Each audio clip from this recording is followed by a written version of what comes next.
One of the most memorable feeling you have is being in love. Masarap ang pakiramdam ng taong in love. Bakit?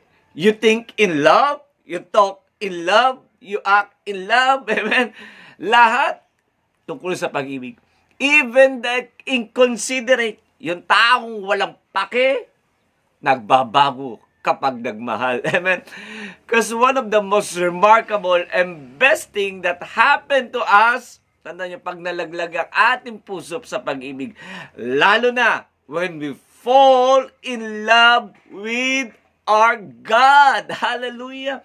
Kapag nalaglag ang ating pagmamahal, ang ating loob, at lubusan nating mahalin ang ating Diyos. Yan ang nangyari kay Haring David. God loved David. And one great thing that happened to David is David loved God. Praise God. Kaya nga, David was the man after God's own heart.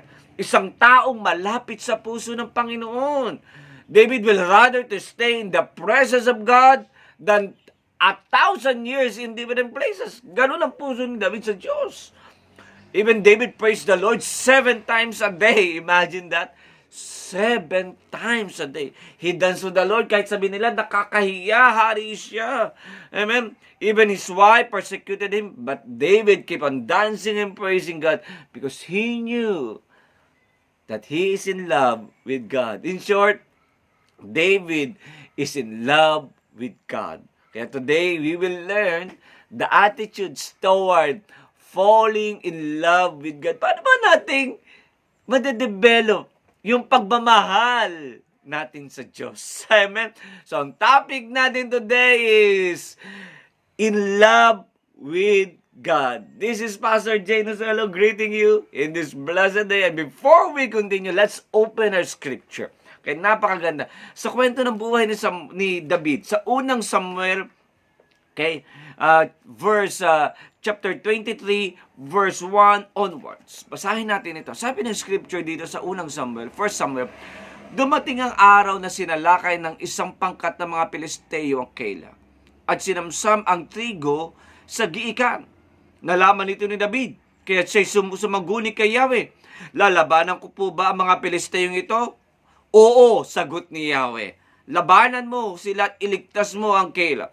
Ngunit sinabi ng mga kawal kay David, kung kay Saul lang ay takot tayo, kaya tayo nagtatago dito sa Juda. Paano natin malalabanan? Napakaraming Pilisteyong ito. Kaya't muling sumaguni si David kay Yahweh. Ang sagot naman sa kanya, pumunta kayo sa Keilah at magtatagumpayin ko kayo laban sa Pilisteo. Kaya't nagpunta si David at kanyang mga tauhan sa Keilah at nilabanan ng mga Pilisteo.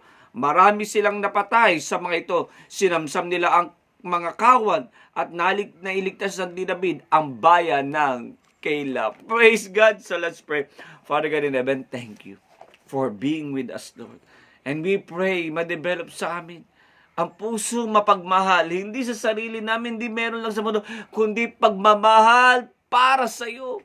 Kasi you are what we have. Without you, we are nothing. Kaya Lord, guide us by your Holy Spirit.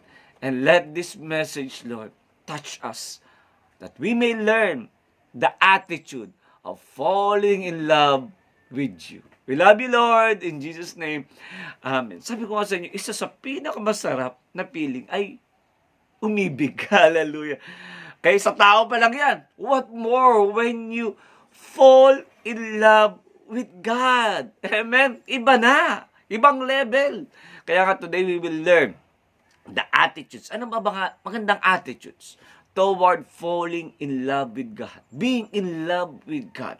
And now, hindi ko na paabain. Okay, it's number 1. It's very important thing na ginawa ni David na pwede nating kopyahin. Okay, so let us learn the 3 C's. 3 C na attitude kay ni David.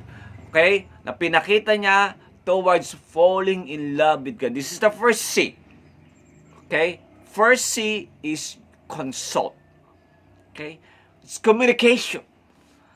Isang bagay na kakaiba kay David. Kung babasahin niyan sa verse 2 na binasa natin kanina. Si David, gustong-gusto niyang magkonsulta sa Panginoon. Okay? Kapag may plano si David, okay, he consult God. Kaya pansinin yung verse 2. Sabi niya doon, kay Lord nakipag-usap na, should I go and attack? Amen? Pupunta pa ako at kalabanin ko yung mga nagpahirap sa bayan ng Keilah? Amen? David consult God when he is in doubt. Kaya nga one of the thing, when you develop relationship with God, you should be willing to consult God with your plans. Amen? At sabi mga ng mga tao niya, nagduda. Ang sabi ng mga tao niya, bakit hindi natin kaya na? Kaya nga tayo na hindi dito eh. Ang ginawa ni David sa verse 4, David asked the Lord again and again. Hallelujah. Kaya nga, pagdating sa safety, David consult God. Okay? Meron pa isang parte doon, nung nasakop na nila yung bayan ng Keilah, na nabawi na nila David. Nagtanong ulit siya, sabi niya nalaman ni David na may parating na si Haring Saul. Kaya tinanong ni David ulit ang Lord, will the leaders of Keilah betray me to him? And will Saul actually came and as I have heard? Oh Lord, please tell me. David consulted God when the answer is partial. Kaya nga sa buhay na ito, in every decision David will take, David consult God. Kung titignan niyo pa yung verse 12, sabi pa ni David, will the leaders of Keilah betray me and my men to Saul? Kasi nahabol nga siya ni Haring Saul. Kaya one thing I've noticed when David consult God, okay, the Lord answer. Hallelujah. Kaya ganun din tayo. Magkaroon tayo ng ganung attitude na magtanong palagi kay Lord. Magbubukas ka ng negosyo. Lord, ito ba yung tamang negosyong bubuksan ko? Amen? Mayroong opportunity dumating. Lord, igragrab ko ba itong opportunity na ito o I will stay with what I have? Amen? May bago kang plano. Lord, should I step in with these plans? Kasi minsan, puro data, puro forecasting, tukol lang. Hindi naman masama yung mga bagay na yan. But one key, okay, sa isang matagumpay na buhay at masarap na relasyon sa Diyos ay ang pagtatanong sa Diyos. Ang Diyos ay sumasagot kapag nagtatanong ka. You may not hear in your ears, but you can hear it inside of you. Telling you something you don't know. Bakit? Kasi yan ang pangako ng Panginoon. Remember this. Sabi ng Jeremiah 33, madalas yung naririnig yan, call unto me and I will answer you. Tumawag ka sa akin at ako'y tutong. That's a promise. Amen? Amen? Kaya nga sa buhay na ito, if you have something to do, and if you want God to be with you, ask God. Amen?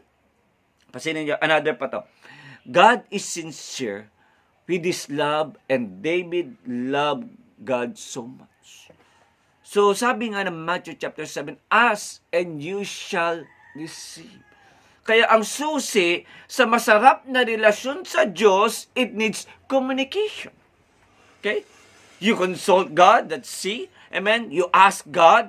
Amen? Huwag kayong mahihiya na lumapit sa Panginoon. Sabi nga ng Hebrew chapter 4 verse 16, let us therefore come boldly unto the throne of grace, that we may obtain mercy and find grace to help in time of need. Okay? Take note of that. Help in time of need. So if you need something, amen, you want grace from God, you come to God. So if you love God, ask Him first before you decide. Okay? Mamamasyal ka, titanong mo rin kay Lord, kahit napakasimpleng bagay. Kaya hindi mo alam kung anong hinaharap mo doon sa pupuntahan mo. Tanungin mo ang Panginoon, Lord, should I go there? Amen? Kung may mga partnership ka dapat pasukin, should I partner with these people? Will these people be a right person for me? Hindi masama magtanong. Amen? Sabi nga sa mundong ito, kapag naliligaw ka, magtanong ka. Ganon din. Okay? Kung may mga bagay tayong hindi alam, at we are in the gray area ng buhay natin, you ask God, what is the next step you should take? The life of David was like a love affair to God. Amen? It's a love affair to God. Amen? So si David was called a man after God's own heart. Because David will not move unless he consulted God. Kaya hindi siya hakbang, hindi siya tanong sa Panginoon. Another story, sa chapter 30, kung babasahin yung 1 Samuel na yan, when David fought back about the Amalekites, nung yung mga Amalekita na kasi niraid nila yung lugar ni David, at dinala lahat ang kanilang pamilya, kanilang ari-arian. Grabe, no? At that time talaga si David bagsak siya. At yung mga taong pinamumunuan ni David, gusto siyang patayin dahil sa samahan ng loob na nangyari. Pero anong ginawa ni David? David regained his strength. Kanino? From God. Amen? Kumuha siya ng panibagong sigla. Depressed siya, baksak siya. Okay? Naubos lahat ng meron siya. Pero alam niyo ginawa niya? Kung titignan niyo sa verse 6 ng chapter 30, David found strength in the Lord. Hallelujah! Saan siya nakatagpo ng lakas? Sa Diyos. And David again consult God about his action. Anong tinanong niya? Should I chase after this band of raiders? Will I catch them? Sabi sa verse 7. Nagtanong ulit siya. And the Lord, what God said, simply lang, 3 letters. Yes! Hallelujah! That David was consistent to his love affair with God.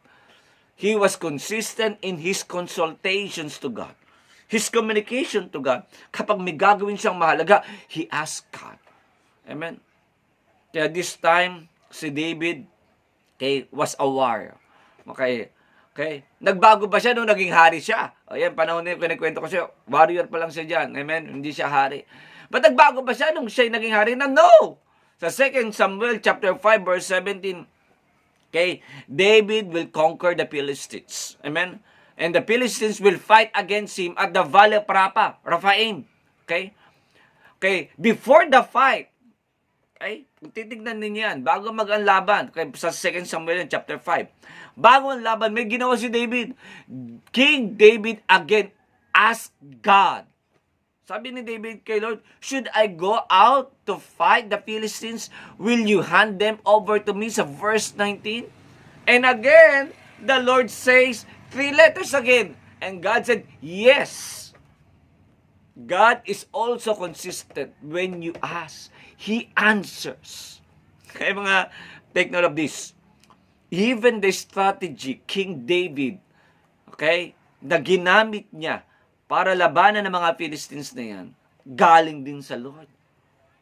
Kaya nga sa verse 23, kung babasahin yan, again, David asked the Lord what to do. And take note that the Lord gave him the strategy at nagdala sa kanila sa tagumpay. Maraming laban si David na ipinanalo is not because he was a great leader or he was a great warrior. It is because God gave him the strategy how to be victorious. Ganon din sa buhay na ito. Hindi masamang maging masipag. Hindi masamang maging magaling. Hindi masamang meron ka. Amen? But behind what you have, you need God. That's the key. You need the knowledge, the wisdom, the strategy that comes from God. Yun ang nagbibigay ng tagumpay. Amen? David was not perfect. Amen? But he strived for excellence for sure sa relationship niya sa Diyos. Kung susamahin nga sa Bible, hindi naman nilihim at alam niyo rin niya kung nagbabasa ka ng Bible. That David also failed in some situation when he failed to ask God. Kaya maging lesson sa atin ito. Example natin, 2 Samuel chapter 11. When David slept with Bathsheba, yung may asawa ni Uriah. Okay? Nung inasawa ni David yan, nagkaroon ng problema. Sa verse 19, si David, inutos niya na patayin si Uriah, yung asawa ni Bathsheba. Another error yon. But one thing I have seen with the love affair of David to God, when David failed and sinned, ito napakalaga, he never turned away from God, but he came back to God and asked for forgiveness. Hindi siya lumalay sa Panginoon. Ganun ang kanyang love affair. Minsan nagkakaroon ng hindi magandang relasyon sa Diyos, pero it doesn't mean nalalayo siya sa Panginoon. Amen? He returned to God despite of his failures and asked for forgiveness. David always confessed his guilt and sin to God. At isang napakabait naman ng Diyos na meron tayo, God forgave him. Amen. Pero sometimes, sabi ko nga sa inyo, sa mga ginagawa natin, may consequences ito. Amen. Sabi ko nga, ang sugat, kaya nga sabi ko, mag-ingat kayo na we should not fall into such things. Okay? Now, you always consult God. Kasi parang isang sugat. Pag nasugat ka, nagkakaroon minsan ito ng peklat. And that is the consequences of what had happened to you. At ganun din na nangyari kay David. Dahil sa mga kasalanan niya, may mga consequences siyang naranasan. Despite na pinatawad naman na siya ng Panginoon. Okay, sa mga ilan sa mga consequences ni David sa 2 Samuel chapter 11 and 12, okay, nung dahil nga ang kanilang pagsasama ni Bathsheba ay nag-umpisa sa mali. Okay? One of the consequences ay yung anak nila ni Bathsheba. Yung unang anak nila sa pagkakasala ay namatay. Oh, yun, di ba? Sa consequences yun. Isa pa, si Tamar was raped by his brother. Grabe yun, no? And Absalom rebelled and died. And Sheba revolted. Grabe, no? Iba-ibang nangyari na consequences sa buhay ni David. And another situation pa dyan was in 2 Samuel chapter 24 verse 1.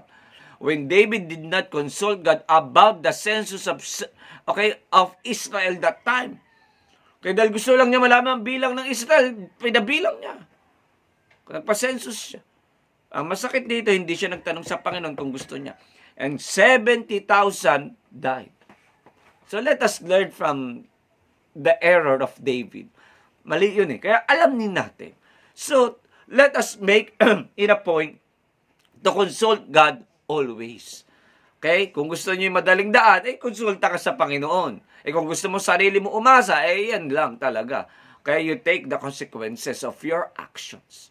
Kasi consultation means victory. Nagtanong ka eh. Amen? Kaya nga, love affair with God is having a constant communication with Him. Kaya you pray and pray, study the Word of God. This is powerful. This will guide you to the truth. Amen? Sabi nga ni Scripture, the Word is our life. Kaya nga, love affair with God needs communication. Kaya, today, this number one, if you're in love with God, or you want to fall in love with God, amen, consult God now. You consult God. This is number one. And number two, okay, after you consult, walang kwenta ang pagkonsulta mo at nangusapan sa Diyos, ang Diyos sa'yo, kung hindi mo gagawin itong second part na ito. Second is you conform with God. In other words, you obey. Hallelujah. Okay? Sumunod ka. Why do God answer David when he calls? Because David always obeyed God. Amen? David conforms his life to God's Word. Kapag nagtanong si David, sumagot ang Diyos, ang gagawin susunod ni David ay sumunod. Kaya take note of this. Minsan nagtatanong sila sa akin, Pastor, ba nagtatanong naman ako sa Diyos, hindi ako sinasagot. Because remember this, because there's a time, balikan mo, baka magtanong ka minsan sa Panginoon. At nung nagtanong ka, sinagot ka ng Panginoon, pero hindi ka sumunod. That is the thing that hinders us to hear God in our hearts. Kaya uulitin ko ito. If that happened to you, you ask forgiveness to God and say to God, Lord, itong susunod ako sa'yo. Amen? Kasi it is useless to consult to God and not to obey. Walang kwenta, diba? Kahit ikaw din tanungin ka, diba? Hallelujah. Putuloy ba ako sinabi sa'yo, huwag? Pero tumuloy ka pa rin. Sa susunod na magtatanong ka sa akin, I will not answer you. Why? Because you decide by your own pa rin naman. Kaya if you ask God, and God told you to do something, you should obey. Sabi nga ni Lord Jesus, if you love me, obey my commandments. John 14 verse 15. Kaya nasabi rin sa John chapter 15 verse 14, binaliktad yung scripture, ang galing, no? You are my friends when you obey my commandments. Kaya falling in love with God, obedience matter. Mahalaga ang iyong pagsunod. Kasi ninyo to. Nung si Saul, yung haring Saul, yung sinundan ni David na hari, failed to follow God's commandment, okay? hindi siya sumusunod sa Panginoon, okay? Kalari, isang example doon, yung burnt offering, hindi siya sumunod sa Panginoon noon. Okay? Kasi trabaho ng isang priest ang mag-offer sa Lord, hindi hari. Pero ginawa ni David, ni Saul yan. Okay? Kaya nung dumating si Samuel, he rebuked Saul. And sabi ni Samuel sa kanya, how foolish you are, amen? You have not kept the command of the Lord your God gave you. But now your kingdom must end, for the Lord has sought out a man after his own heart. 1 Samuel chapter 13, verse 13 and 14. Basta take note of that verse. Ano hinahanap ng Diyos? The Lord is looking for people who will obey Him. People who will conform with God. Yan hinahanap ng Lord. Kaya tayo, hamon ko po sa inyo, gusto nyo masarap na relasyon sa Diyos, sumunod ka. Amen? Another, when Saul also failed to obey God, nung nag-order ang Diyos na wasakin ang bayan ng mga Amalekites. Amen? At hindi ginawa ni Daud Saul obeyed God partially. Amen? Kaya si Samuel rebuked him again. At ang sabi ni Samuel sa kanya, listen, obedience is better than sacrifice, and submission is better than offering the fat of rams. Rebellion is a sinful and as witchcraft, and stubbornness as bad as worshiping idol. So because you have rejected the command of the Lord, He rejected you as king. 1 Samuel chapter 15, verse 23. Kaya nothing could replace your obedience to God. Conform with God. Amen? Amen? Kasi obedience required conforming with God. Yan ay mahalaga. Why David was called a man after God's own heart? Hindi siya perfecto. Okay?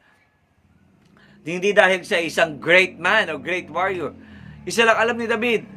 Pag nagsalita ang Diyos sa kanya, David knew how to obey. He always seek God's will and act on it despite sa kanyang imperfection na napag-usapan natin kanina. That made David rise above others. Kaya nga, may isa pang kwento doon in the story when David consulted God that if he will help Keilah. Ang sabi ng Panginoon sa kanya, yes, go and save Keilah sa 1 Samuel chapter 23 verse 4. What David did, he obeyed. Ganun lang si David. So David and his men went to Keilah, and sabi scripture, they slaughtered the Philistines and took all their livestock and rescued the people of Keilah. 1 Samuel chapter 23 verse 5. Kaya nga, you love the Lord God, you conform with God, you obey God. Yun lang kasimple. Mahal mo ang Diyos, sumunod ka. Amen. Kung galit ka, sabi ng Panginoon, magpatawad ka, di magpatawad ka, sabi pastor, paano naman emosyon ko? Paano naman ako? Paano naman si Lord? Sino ba mauna? Ikaw o ang Diyos? Sabi nga ng Bible, pwede kang magalit pero huwag kang magkakasala. Do it. Sabi pa yung scripture, huwag kang papayag na lumubog ang araw na ang puso mo'y puno ng galit. Do it. Pastor, inis pa rin ako, nagagalit pa rin ako. Sabi ko, sino nga mauuna? Ikaw o ang Panginoon? If you obey yourself, you know the consequences of it. Sinabi ko na kanina. But if you conform with God, life will be much easier and happier. Amen? Kaya David was not perfect like us. There were times David failed to obey. Pero alam nyo, sumusunod pa rin naman siya, Panginoon. Okay? Kasi minsan nag-fail si David because of two things. Because of his excitement, minsan because of his lack of knowledge, kaya siya nag-fail. Pero isang bagay, ang bagay na ginagawa ni David, he always returned to God and asked for forgiveness and correct his error if it is possible. Tinatama niya yung mali niya. Yan ang masarap dun eh. Katulad ng kwento dun sa 1 Chronicle 13, mababasa niya. Kasi si David, nag-attempt siya na ibalik yung Ark of the Covenant doon sa city of David. But isang bagay na hindi alam ni David, because this is the innocent parts. Kaya hindi alam eh. Kaya, yung excitement ni David, Lord, sobra kitang mahal, gusto ko yung Ark of the Covenant doon sa city ko. Hindi ka doon sa ibang lugar, dito sa piling ko. Kaya tama, ganda naman ang intention ni David, di ba? Ni Haring David. But David failed to obey God. Saan, pastor? Ang ganda naman ang intention niya. Kaya may failure si David on how to handle the Ark of the Covenant. According to the law. May batas kasi ang Lord that time na kailangan ganito. So isang araw, nung tinatravel niya nila to, na talisod yung yung kinalalagyan ng Ark of the Covenant na hayop, amen? Nahawakan ni Uza sa verse 10, at nung nahawakan ni Uza yung the Ark ng Covenant, namatay si Uza. So David got afraid with God. So yun yung nakita niyo yung failure na yun. No? So the next time, okay, nalaman ni David kung bakit, okay, na-inform siya regarding how to move the Ark of the Covenant. Okay, sa 1 Chronicles chapter 15 verse 13, David said, "Because you Levites did not carry the ark, the first time the anger of the Lord our God burst against us. We failed to ask God how to move it properly." Pasinin nyo yun? In-acknowledge, hindi tayo nagtanong kay Lord eh. Kaya ito sumablay. Kaya ito sabi niya. So ngayon alam na niya na hindi pwedeng sila lang, kailangan nila ng Levites. So they obey God how to move the Ark of the Covenant, okay, to the city of David, and ang sarap, God helped them. Kita nyo, kapag sumusunod ka kasi, itong pinakagusto ko sabihin sa inyo, tutulong ang Diyos. Amen? Kung puro sarili mo lang, talagang tulungan mo sarili mo. Hallelujah. Kaya nga, if you want the help of God, you obey God.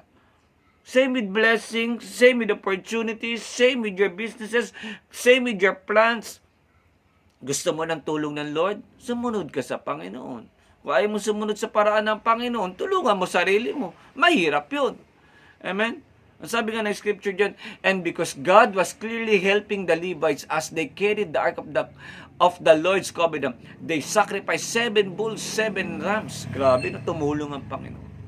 Kaya when we obey God, things become easy. Yung mahirap dumadali kasi tumutulong ang Lord. Sumusunod kayo. Why? For God will help us. And our hearts, okay, are at peace. Because you know, you are in the will of God. Kaya nga, ang isang masarap na relasyon sa Lord needs conformation. It needs obedience. It is time to conform your life with God. Kaya ngayon, hinahamon tayo ng Lord. Amen?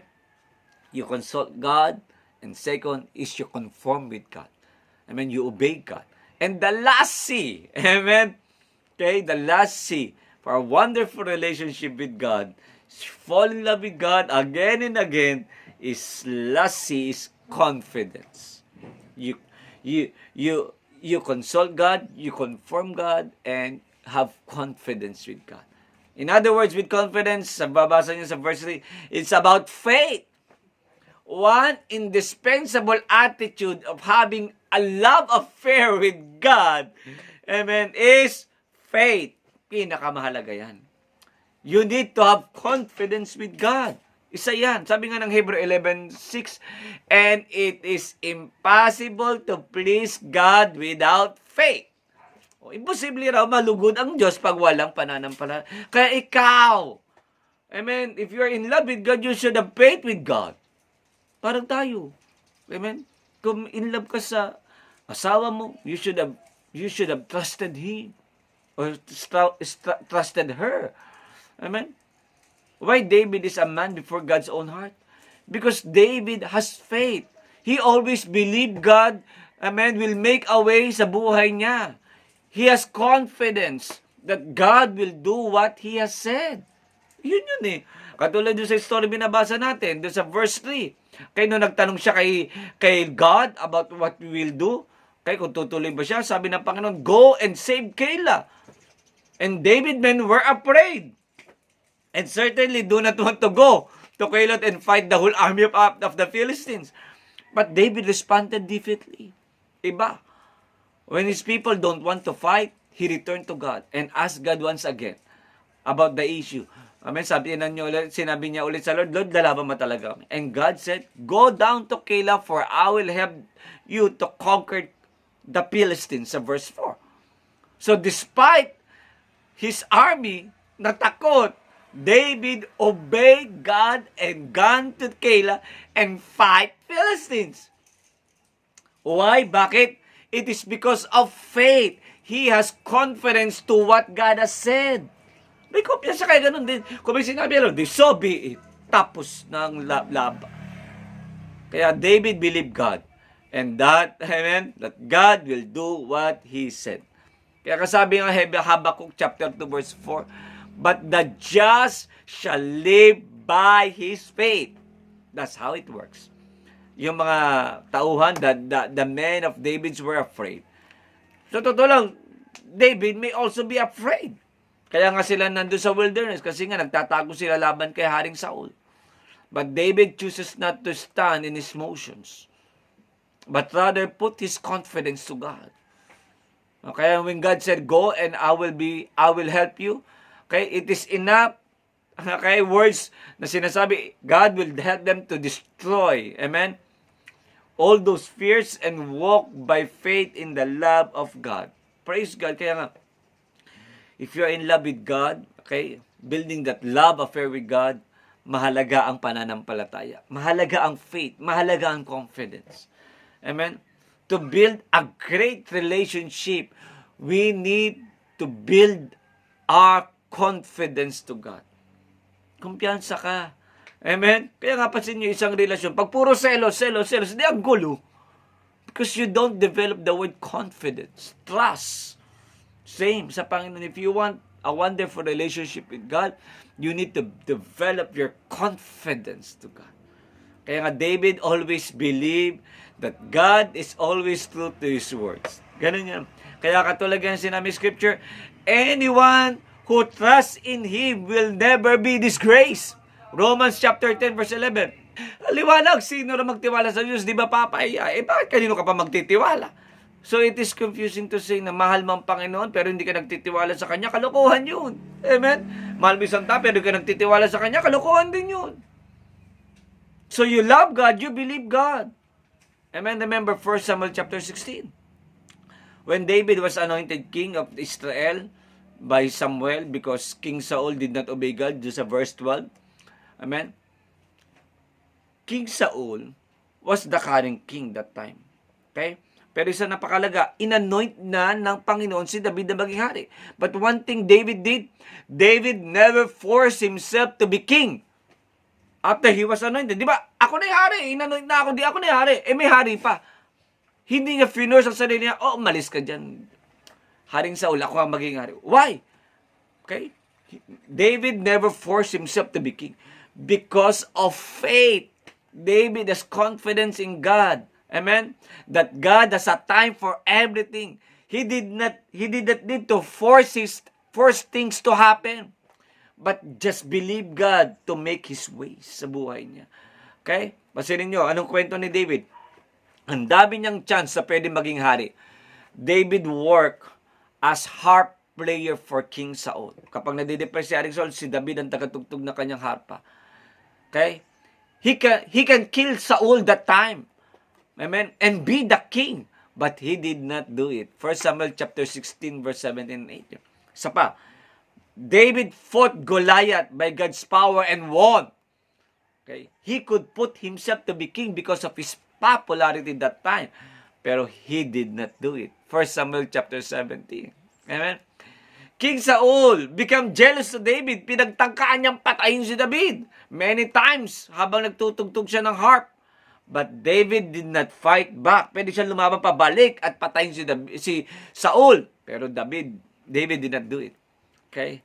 David runs away from King Saul when Saul wants to kill him. He hides in wilderness, in caves, and he knew. Even he knew by himself, he was anointed king. 1 Samuel chapter 22 and 23. Pero, pansin nyo, may panahon pa dyan na pwede niya nang patayin si Haring Saul. But David spared Saul twice in the wilderness. Okay, of En-Gedi sa 1 Samuel chapter 24 in the hills of Hakila sa 1 Samuel chapter 26. Sabi lang ni David, the Lord forbid that I should do this to my Lord, the king, and attack the Lord's anointed one, for the Lord himself has chosen him. Kita nyo, ayaw niyang hawakan. He refused to kill.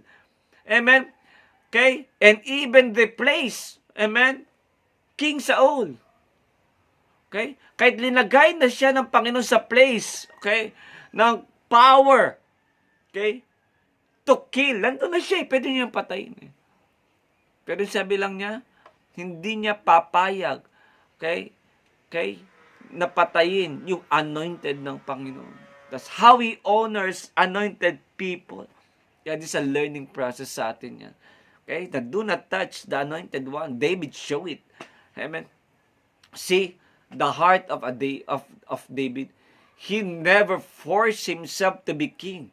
He waited patiently for God's time. Why? Because he believed God. Kahit ito pa rin ang Lord. Inanoint ako ng hari. Isang araw, magiging hari ako. No matter what happened, I will be king. Yan ang pagmamahal niya sa Diyos. It put confidence. Kaya kapag mahal mo ang Panginoon, napupuno ka ng kumpiyansa na kaya ng Lord. He believed God has anointed him and believed God will place the kingship in him in his ways. Kaya nga pansinin niyo, how wonderful ang story ni David from rag to riches, being a shepherd to of the sheep and becoming the king of Israel. Hallelujah! Praise God. Kaya nga David believed God and his words and made him successful man of God. Kaya nga tandaan niyo ito, when we believe, nothing is impossible. Ang pag-ibig, winawasak niya ng takot at bumubuo ng pananampalataya. Kung ikaw nakaranas ka palagi ng takot, build that love with God. Mali mo ang Diyos. And God always love us so much. Amen? Hindi naman nagbabago ang pag-ibig ng Diyos sa atin. Mahal tayo ng Panginoon. Mahalin mo siya o hindi, mahal ka ng Panginoon. Kaya right now, if God loves you, love Him in return. Amen? Kaya nga, love affair with God needs faith. Kaya be confident to God. Okay? Tandaan nyo, mahal mo ang Panginoon, you believe. Hallelujah. Kaya bilang pangwakas, be a man after God's own heart. Katulad ni David. Consult God always, conform, okay, in other words, obey Him, and have confidence in Him, have faith in God. Life is at peace when we are in love with Jesus. Kaya the moment, okay, of your life, the best moment of your life is not getting married, okay, to the one you dream to be with you all the days of your life, having the best house, the best cars, the best financial stability, but the best moment, greater than everything na meron ka ngayon, is when you fall in love with God. Hallelujah! Yun ang pinakasarap. The best person to be is the person who love God.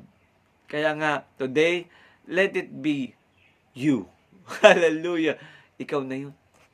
Yan ang pinakamasarap mahalin. Ang taong kasama na nagmamahal sa Panginoon. Kaya today, God is calling us, be a man after God's own heart. Be the man. Hallelujah! Praise God!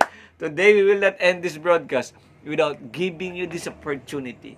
If you want to be a man after God's own heart, it starts with Jesus. Ang sabi ni Jesus, for without me, you can do nothing. Sabi ni Jesus, I am the way, the truth, and the life.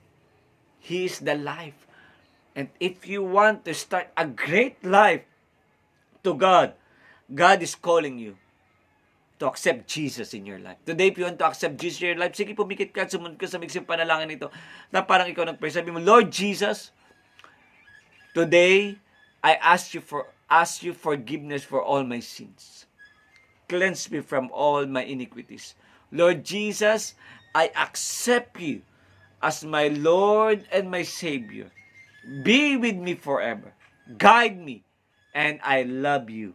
In Jesus' name, Amen. If you have accepted Jesus, sabi mo, naniwala ko, starting today, hindi ka nag-iisa. There is Jesus loving you always, all the time. Hallelujah! At mahal na mahal ka ni Jesus. Kaya, I'm challenging you, read your Bible to know Him more. Amen? Obey Him. Attend ka ng church. Nagtuturo na si Jesus ay Panginoon at Diyos. At naniwala ko, God will bring you places more than you could imagine. Let us pray. Father God in heaven, thank you for this opportunity to share your wonderful message of love. That you love us so much. That in return, we should also love you, Lord. Respond on that love that you have given us. And today, you have taught us 3 things, 3 C's to build that wonderful relationship to you. Father God in heaven, thank you, Lord, for the 3 C's that you have given us, that we can always consult with you, we conform, we obey with you, and have confidence in you, Lord. Have faith in you. Kaya, Lord, guide us, Lord, that we become a man and woman of God after God's own heart. Kaya, Lord, sino man, Lord, dumarang sa mabibigat na pagsubok ngayon, tulungan mo sila, magtagumpay sila sa pangalan ni Jesus. Sino man, Panginoon, Lord God, ang may sakit, in the name of Jesus, as we lay hand to Him right now, I declare healing to flow in that body and touch, Lord, that wonderful body with the precious blood of Jesus, and that you declare by the wounds and stripes of Jesus we are healed. Right now, receive that you are healed in Jesus' name. Thank you, Lord, for that healing. Okay, Lord, guide us and have a wonderful relationship with you from now till our last breath, until we see, Lord God, in heaven. Thank you, Lord, for being with us. We love you. In Jesus' name we pray. Amen. Thank you for being with us, and we are glad to be with you today. And right now, if you're watching in YouTube, please don't forget to subscribe to our channel, Sigaw ng Tagumpay, and click that notification bell. If you're watching right now in Facebook, please follow our page, Sigaw ng Tagumpay. Ganun din ating church page, Prayer of Faith Church Worldwide Ministry. Thank you for sharing your time with us. Masaya po kaming kasama namin kayo today. And in behalf of Perfect Church Worldwide Ministries, amen, ating Bishop Ross M. Nosuelo, ating Spiritual Director, ating Senior Pastor, Reverend Dr. Alex Nosuelo, ito po yung lingkod, Reverend Dr. Jane Nosuelo, Pastor Jane Short, with my wife Elisa and my daughter Sheleb, greeting a blessed day, and always remember na mahal namin kayo, mahal kayo ni Jesus, at si Jesus ay Panginoon. To God be the glory. Hallelujah!